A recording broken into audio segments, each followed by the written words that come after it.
My wife changed our vacation destination 3 days before our 10th anniversary and insisted on Aspen instead of Hawaii. I said yes. I shouldn't have. The hotel staff welcomed her with, "Just like last time, Mrs. Wilson, and I knew she'd been here before. But not with me." Would you trust your partner if they suddenly changed long-standing anniversary plans? Or would you start watching what's going on behind the curtain? If you've ever felt something wasn't right but couldn't prove it, this story is for you. And if you were in my shoes, what would you have done at dinner when your credit card was declined and the manager pulled you aside with the truth? Tell me in the comments. 2. And don't forget to subscribe to Revenge with Max for stories that hit home every single day.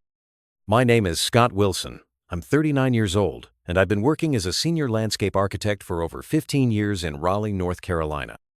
I design parks, green spaces, cityscapes, the kind of work that takes years to see, realized, and sometimes seconds to be torn apart. Just like a marriage.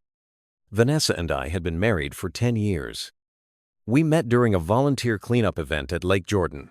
She was bold, spontaneous, full of energy. I was quiet, methodical, more comfortable sketching urban greenways than making small talk with strangers. But somehow, we clicked. She said I grounded her. I told her she made me feel alive.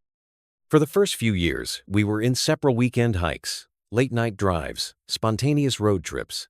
But as the years wore on, the spark dimmed. Not all at once. More like a slow fade. She started staying late at her marketing job. I started bringing my blueprints home more often. We didn't fight, we drifted. Still, I thought we were solid.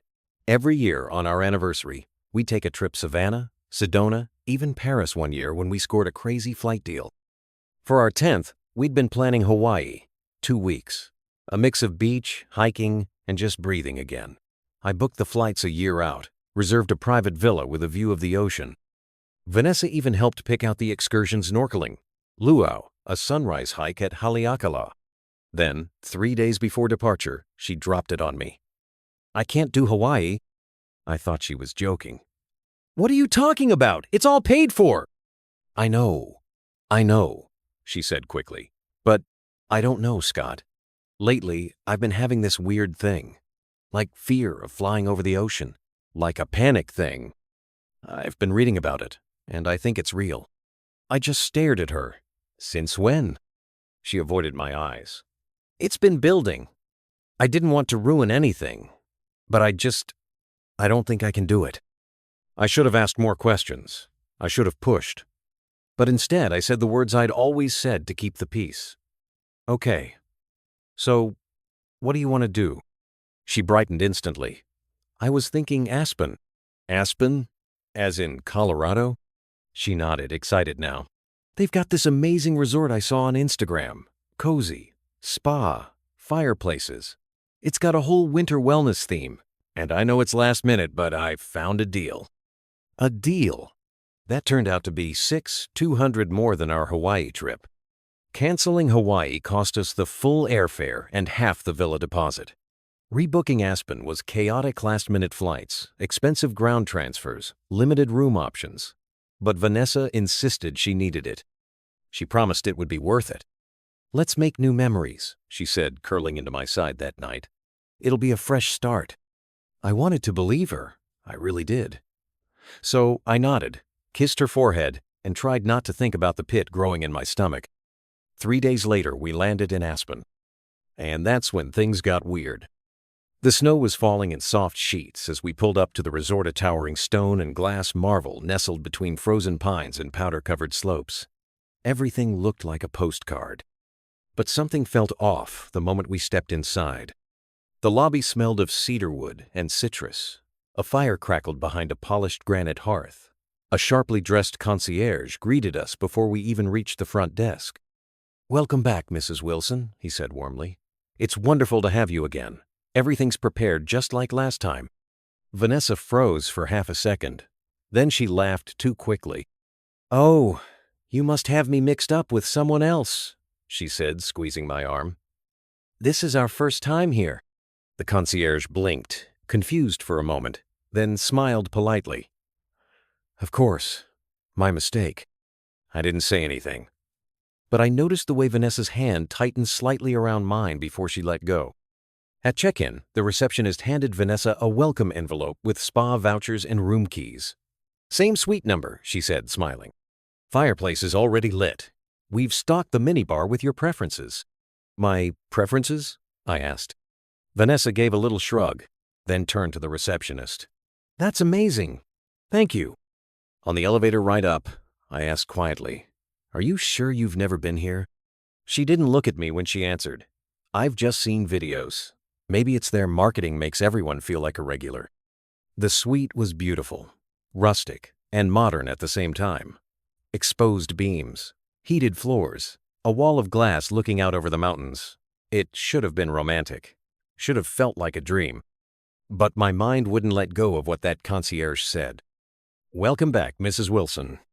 That night, we dined at the resort's signature restaurant white tablecloths, wine pairings, candles in hurricane glass.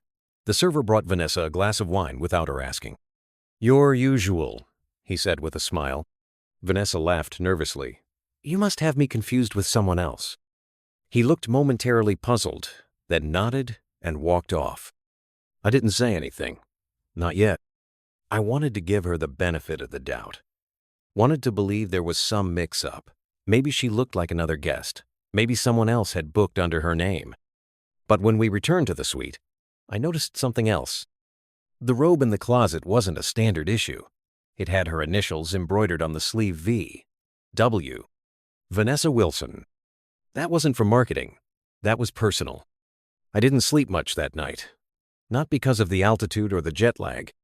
Because the more I looked around that suite, the more I realized it wasn't our first time here. It was hers. The next day, I pretended like nothing was wrong. We went snowshoeing through a guided trail in the forest. Vanessa was cheerful, snapping photos, talking about how clean the air felt. I smiled, nodded, made conversation, but my mind was racing. After lunch, she said she was heading to the spa for a deep tissue massage. "You should check out the design gallery downtown," she offered. "Might be some inspiration for your next project." I said I might. The moment the door closed behind her, I grabbed my laptop. I logged into our joint credit card portal. I hadn't looked at it in weeks. Vanessa handled most of our travel arrangements, the hotel, the dinner bookings. She'd said it was easier that way. The transaction history hit like a punch to the gut. This wasn't her first Aspen trip. She had booked this same resort 4 times in the last 2 years. Different dates, different email addresses. The charges were masked sometimes, listed under third-party travel agencies, other times disguised as business conference expenses. But it was the same resort, same suite number. I kept digging. Airfare records, spa charges, a recurring purchase from a boutique store in Townman's Cologne. Always the same brand. Always billed under her name. And then I saw the most recent booking. Next week. Same suite. 2 guests. I checked the name on the confirmation. C. Roth. Cameron Roth. That wasn't me. My throat went dry. I clicked into our bank account, then our savings. Gone. Nearly everything. Drained in waves over the last 6 months. Transferred into what looked like a marketing expense account Vanessa had opened under her company's name. My name wasn't on it, but our money had funded it. All this time, I thought we were just spending too much on groceries, gas, home repairs. I thought the economy was catching up to us. But she'd been financing someone else's vacations. And the worst part? I was sleeping in a bed they'd shared, eating at a table where he'd probably toasted her before, walking hallways where they had laughed behind my back. It wasn't a sudden ocean phobia. It was logistics. She'd changed our anniversary plans not to reconnect, but to ensure the room was picture perfect for him next week. She was scouting it, making sure it was ready. The concierge hadn't slipped. The server hadn't confused her. They knew her, and they didn't recognize me at all. That night, I didn't confront her. I let her talk, let her show me photos from her spa session, let her laugh at something the concierge had said. I even poured her a glass of wine and asked if she wanted to try the hot tub later. She smiled and kissed me on the cheek. My hands didn't shake, my voice didn't crack. But every second of that evening, I was planning. At 3 in the morning, while she slept beside me, I slipped out of bed and opened my laptop again. First, I downloaded every statement from our bank, savings, and cards 3 years' worth. I flagged every Aspen-related transaction, traced every cent tied to the marketing fund she had siphoned money into. I created a spreadsheet, linked dates, amounts, even travel itineraries. Then I cross-referenced it with a file I pulled from her email. She'd left her laptop open earlier that evening, and I'd seen the tab. Cameron Roth, his email, their next booking, photos of them at the same resort a year ago. Her in the same scarf she claimed to have just bought yesterday. I forwarded everything to a secure drive, labeled the folder Truth. The next day, I asked the front desk to connect me with the general manager. I told them I was a commercial designer, evaluating the property for a possible acquisition pitch and needed to verify something discreetly. He was happy to help. I asked casually if there were any records under the name Cameron Roth, past bookings, special arrangements, room preferences. He didn't say much bound by privacy policies, but his pause said enough. When he offered to walk me through the suite customization system, if I was planning future luxury design consultations, I agreed. What I saw made my stomach turn. Vanessa had recurring reservations in that same suite. The notes listed Mrs. Wilson and guest, a favorite wine, specific pillow preference. Once, she'd requested that the minibar carry a brand of whiskey I didn't drink. She had been curating this room not for me, but for him. I turned to the manager and asked quietly, if I wanted to book this same suite for next week, is it available? He checked. It's already reserved, sir. I know, I said. I'd like to override it. His eyebrows lifted. May I ask? I handed him a flash drive. I'll make it worth your while. Inside the drive were no viruses, no threats, just documentation. The truth. Financial theft. Infidelity. An explanation that this wasn't a jealous husband's tantrum. It was a correction. The manager glanced over the first few pages, then nodded. I believe we can accommodate your request. That evening, I told Vanessa I needed to cut the trip a day short due to an urgent client meeting in Denver. She didn't protest, much barely looked up from her phone. The next morning, we left the resort. But I didn't fly home. I checked into another hotel across town under a different name, because Vanessa would be back next week. And when she walked into that suite with her lover, she'd find something waiting. Not rose petals, not champagne. A copy of the truth. And my name signed at the bottom. The next Friday, I sat in the cafe across from the resort. Snow dusted the patio railings as guests checked in and bellhops rushed by with polished black luggage. I sipped my coffee slowly, watching from the window. At exactly 3:12 p.m., a black SUV pulled into the front drive. Vanessa stepped out first, smiling in that way she used to when we traveled together. She was wearing the same ivory coat she'd worn on our wedding anniversary in Paris, like some twisted homage. Cameron got out next tall, tanned, a Rolex flashing from beneath his cuff. He slung an arm around her waist as they approached the entrance. She looked relaxed, confident. She thought she was ahead of me. I watched them vanish into the lobby, then quietly pulled out my phone and opened the live feed. Earlier that week, I had requested under the guise of client experience optimization that the hotel's in-room camera be activated for internal training. The manager, after reviewing the file I'd given him, didn't ask questions. The screen blinked to life. They stepped into the suite. Vanessa set her bag down. Cameron loosened his coat. Then she saw it. A white envelope on the bed, addressed to Mrs. Wilson. She picked it up slowly, confusion forming across her face. Inside was a printed photo, the two of them kissing in the lobby 4 months ago. Below it, a single line. This suite always remembers its guest 7, the ones who lie about being here. Cameron muttered something. Vanessa flipped the envelope. A USB was taped inside. She pulled her laptop from her bagger, same silver MacBook I'd seen a dozen times, inserted the drive. On screen appeared a video, me. I was sitting in that same room just days before. Hi, Vanessa. If you're watching this, it means you brought him here. Again. Her hand flew to her mouth. Cameron stood frozen behind her. For 4 years, you used our joint money to fund your private little paradise. You lied, cheated, and even changed our anniversary to keep your secret intact. But here's what you didn't know.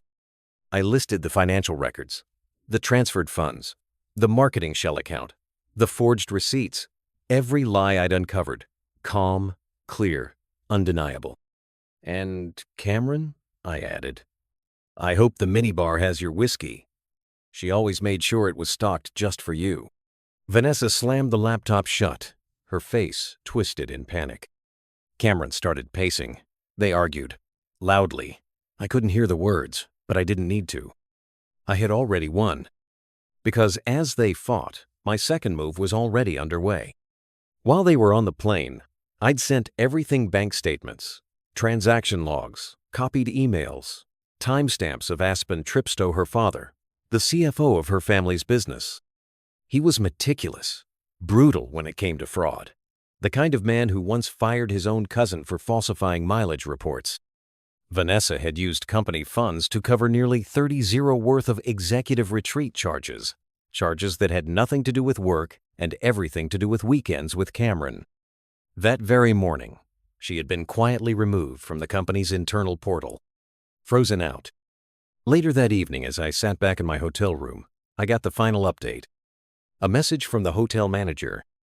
Mr. Wilson, your guests have checked out early. We've secured the drive as instructed. The suite is ready for next week's client. I didn't respond. I just turned off my phone and walked out onto the balcony. The mountains were quiet, untouched, clean, unlike her. A week later, I flew back to North Carolina. Vanessa didn't call. She didn't text.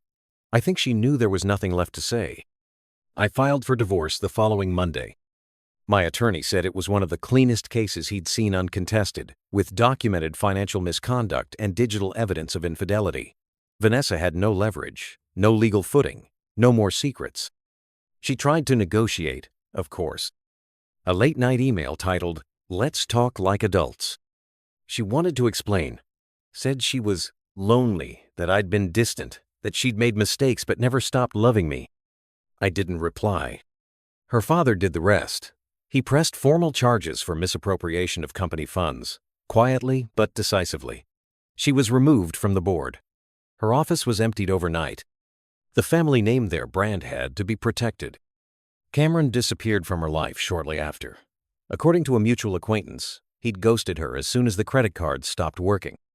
The last I heard, she was renting a guest house in Raleigh, working freelance social media gigs for struggling boutiques. I didn't feel triumph. I felt closure. 3 months later, I finalized the purchase of a quiet mountain property near Breckenridge. Not Aspen. Too many ghosts. Just a cabin, some trees, and a view that didn't ask questions. I kept working remotely, selectively. My designs changed too. Less polish, more truth. I began designing spaces not to impress clients, but to make people feel safe again. One afternoon, I received a letter. Handwritten. No return address. You didn't deserve what I did. I'll never forgive myself. But I understand now why you said nothing that night. You wanted me to see who I really was, and I did. I'm sorry I became someone who could lie that easily to the person who trusted me most. I hope you're somewhere peaceful. V. I folded the letter once and placed it in a drawer. Not to keep. Just to mark the ending. Some people chase revenge like a fire. Loud, explosive. Me? I let the silence do the work. The lesson was simple. Don't raise your voice. Raise the truth. Because the truth doesn't need to shout. It just needs the right moment to walk through the front door, wearing your name, carrying receipts.